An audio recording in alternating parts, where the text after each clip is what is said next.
Hello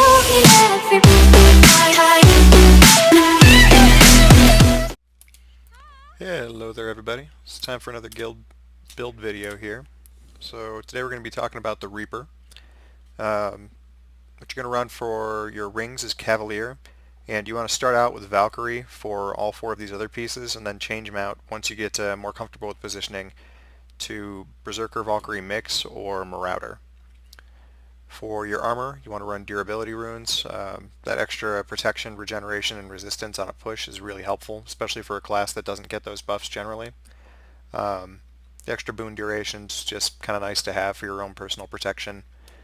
You want to run Berserker stats on everything except for the pants, which are Cavalier. For your staff, you're going to be using Bloodlust and Energy, and it's also Berserker. And for your focus and axe, Berserker with a Sigil of Stamina, and then for your axe you can use either Sigil of Strength, Sigil of Agility, Sigil of Force. You want something that's going to give you a little more oomph, kind of dependent on your personal playstyle. For your skill trees, you're going to be running Death Magic, Soul Reaping, and Reaper. Death Magic I was kind of against at first, but it's turned out to be a really good option. That extra toughness, 180 there plus 300 from here, gives you like an extra 500 toughness. It's a lot of damage reduction. That's 15%. On top of that, you have minus 20% condition damage incoming, so it's a lot harder to kill you with this. Free protection every time that you leave Shroud, so as soon as you're out of Shroud and moving again, which is kind of when you're at your most vulnerable, you have protection up. A little bit of extra power outside and inside of Shroud. This actually puts it on par with a Spite build as far as the extra might you would gain from Spite. I don't know what the hell is the name of the trait. Awaken the Pain. So this gives you 250 extra might at its maximum. This gives you 250 strength or power while you're in Shroud. So the might difference is really negligible. The only difference, the thing that you're losing out on, is that 20% damage on people under 50%. And if somebody's under 50%, you're probably going to kill them anyway. It really doesn't benefit you as much as having that protection and the extra toughness. The extra life force coming in is always nice, as is the condition removal. For Soul Reaping, just an increase in effectiveness from your life gaining skills, or life force gaining skills, more protection, and a stun break, so if you get caught inside of a bomb, this will get you out for the first time. Increased damage, which is always great on a DPS build, as well as 15% more life force. Soul Marks, you want to run this because this is one of your big Condi clears. Your only two Condi clears are this and this. You take a lot less damage from conditions and you cleanse them fairly frequently while you're in Shroud, but this is nice to have when you're not in Shroud and you get loaded up with something. This also does a lot of fucking damage. Like, I've seen this crit for 7 8k. Each of these can be used to put out a little bit of extra power while you're at range. Vital Persistence is plus 180 Vitality, which is nice. 20% recharge reduced on your Reaper skills is great. The more you can use them, the more damage you deal. And Death Perception is plus 50% crit while you're in Shroud. So pretty much the whole time that you're in Shroud, you're going to be hitting for maximum damage. This build is 210. Once you're in Shroud, that goes up to 230%. For Reaper, you get Reaper Shroud, Chilling Nova, which does a bunch of extra damage just kind of every 8 seconds or whenever you hit somebody who's chilled, which if you're running with a bunch of other Reapers is going to be pretty frequent. I think I've seen this crit for 2.5, 3k, and it's an AoE, so always nice to just have free damage. The other two skills really don't help you that much. I haven't noticed much of a problem with being locked down, and you aren't running any shouts with this build, so that's useless. Whenever you fear, you inflict chill, whatever. Decimate Defenses, extra crit chance for every stack of vulnerability. This is at 25 stacks of vulnerability worth 50% crit chance. So you can get away with running 30% crit, knowing that there's chances are pretty good that whoever it is that you're hitting is going to have at least 5 stacks of vulnerability on them. Or excuse me, at least 10 stacks of vulnerability on them, which will bring you up to 50% with Death Perception. Or if you have Fury, then that'll put you at 50% right off the bat, and this is just bonus crit chance against people when you are not in Shroud. Cold Shoulder, increased damage against foes who are chilled, and duration of chill is increased. Just kind of nice to have. Reaper's Onslaught is plus 300 ferocity, which works out to 20% crit damage. And if you're in the middle of a Zerg and just scything away, just using your Reaper Shroud 1, it recharges all of your other Reaper Shroud skills. Okay, now to look at your skills here, you're running Staff, which is going to give you up to 20% life force every time that you attack with this. That's why you don't really have to focus on these skills that give you a bunch of life force, because you don't need them. This will give you 20% every time, so every 5 seconds you'll have a full life force bar. And while you're actually in a fight with the Zerg, you're probably going to spike up on your life force almost as soon as you get out of Reaper Shroud. Mark of Blood is just kind of a whatever, free damage. Chillablains, chilling, does okay damage, and if you use 3 and then 4, you get a Blast of Weakness for everybody.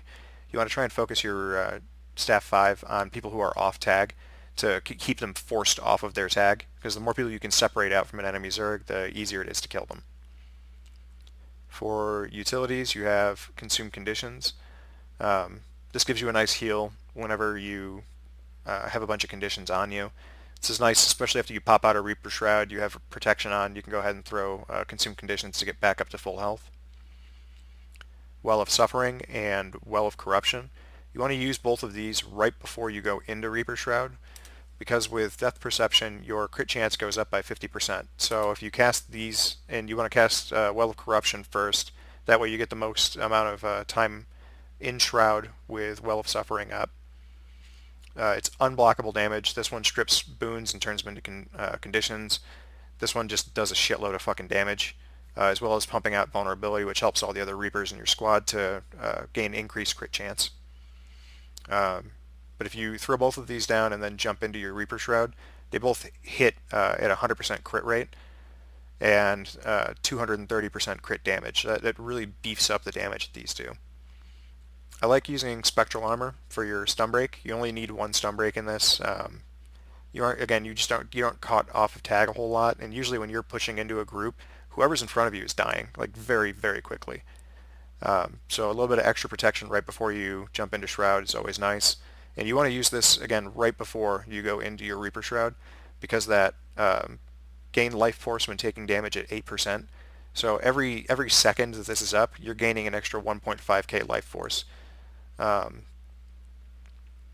what, 12k life force? That almost doubles your, or adds, what, 60% to your life force pool? Which means that you get to stay in your Reaper Shroud longer, which allows you to do more damage while you need to be doing damage. Chilled to the Bone is free 2 stacks of stability for every target you hit. So if you hit 5 targets, you get 10 stacks of stability for 12 seconds, which is really nice.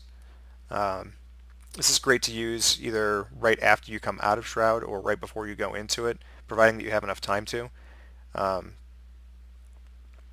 I don't know, man. It does good damage too. I've seen it hit for like 5-6k.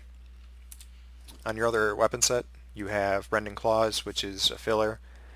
Ghastly Claws, which does a lot of fucking damage. This is great for if you're hitting somebody. Unholy Feast does extra damage to people who are below the 50% health, or 25% health. So this also strips two boons off of people. And then Reaper's Touch and Spinal Shivers are just kind of more range skills for you to use. You don't want to run Greatsword in a Zerg with Reaper, because the only time that you want to be close enough to use it, you want to be in Reaper Shroud. If you don't have Reaper Shroud up, you want to be the fuck away from the enemy Zerg. That way you aren't just dying for no reason. This is great for putting up a little bit extra vulnerability. Spinal Shivers is really strong for if you see a Spellbreaker running towards your group. You can cast this on them to strip off their stability and resistance and chill them so that they don't get to you as quickly, which gives your team enough time to crowd control them.